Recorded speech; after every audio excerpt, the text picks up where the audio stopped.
یہ جو plane crash ہوا اس میں لوگ 3 سوال اٹھا رہے ہیں۔ پہلا، پائلٹ کم تجربہ کار تھے یا موسم میں خرابی تھی یا پھر پلین میں کچھ خرابی آ گئی تھی۔ 12 جون 2025 کو ایئر انڈیا کی فلائٹ AI-171 جو احمد آباد سے لندن جا رہی تھی، ٹیک آف کے محض 40 سیکنڈ بعد گر کر تباہ ہو گئی۔ یہ حادثہ انتہائی شوکنگ ہے کیونکہ یہ بوئنگ 787 ڈریم لائنر طیارے کا پہلا جان لیوا کریش تھا جس نے 16 سال تک بہترین سیفٹی ریکارڈ برقرار رکھا تھا۔ یہ بوئنگ 787-8 ڈریم لائنر تھا جس کا رجسٹریشن کوڈ VTANV تھا۔ اسے 2016 میں ایئر انڈیا کے بیڑے میں شامل کیا گیا تھا تو زیادہ پرانا بھی نہیں تھا۔ ڈریم لائنر کی عمر 20 سے 30 سال ہوتی ہے لیکن یہ پہلی بار کسی بڑے حادثے کا شکار ہوا۔ 242 افراد سوار تھے جن میں 230 مسافر، 169 ہندوستانی، 53 برطانوی، 7 پرتگالی، 1 کینیڈین۔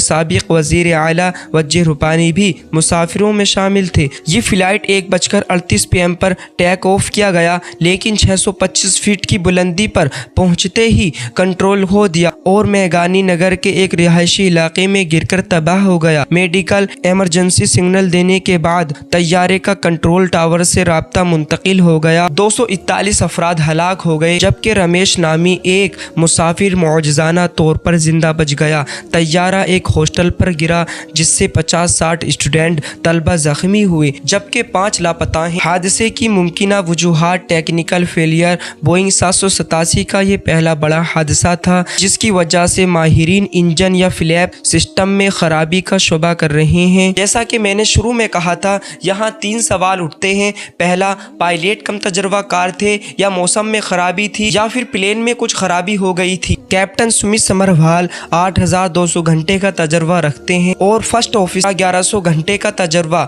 طیارے کو اڑا رہے تھے۔ دونوں تجربہ کار تھے اس لیے پائلٹ کی غلطی کا امکان کم ہو سکتا ہے۔ کیا موسم میں خرابی تھی؟ موسم صاف تھا، 40 ڈگری سیلسیس درجہ حرارت تھا لیکن تیز ہواؤں یا کم ویزیبلٹی کا کوئی مسئلہ نہیں تھا۔ پرندوں سے ٹکراؤ یا درخت سے تصادم: پہلی رپورٹس میں کہا گیا کہ ٹیک آف کے دوران طیارہ ایک درخت سے ٹکرا گیا لیکن تصدیق شدہ نہیں۔ دنیا بھر سے تعزیتی پیغامات۔ بھارتی وزیر اعظم نریندر مودی نے اسے دل دہلا دینے والا واقعہ قرار دیا اور دیگر عالمی رہنماؤں نے اسے اظہار تعزیت کیا۔ تحقیق جاری ہے، بلیک باکس کی بازیابی کی جا رہی ہے۔ DGCANDRF اور aircraft accident investigation bureau AAIB تحقیق کر رہے ہیں۔ یہ حادثہ بوئنگ 787 کی تاریخ کا پہلا بڑا کریش ہے جس کی وجہ ٹیکنیکل فیلئر یا مینٹیننس میں کوتاہی ہو سکتی ہے۔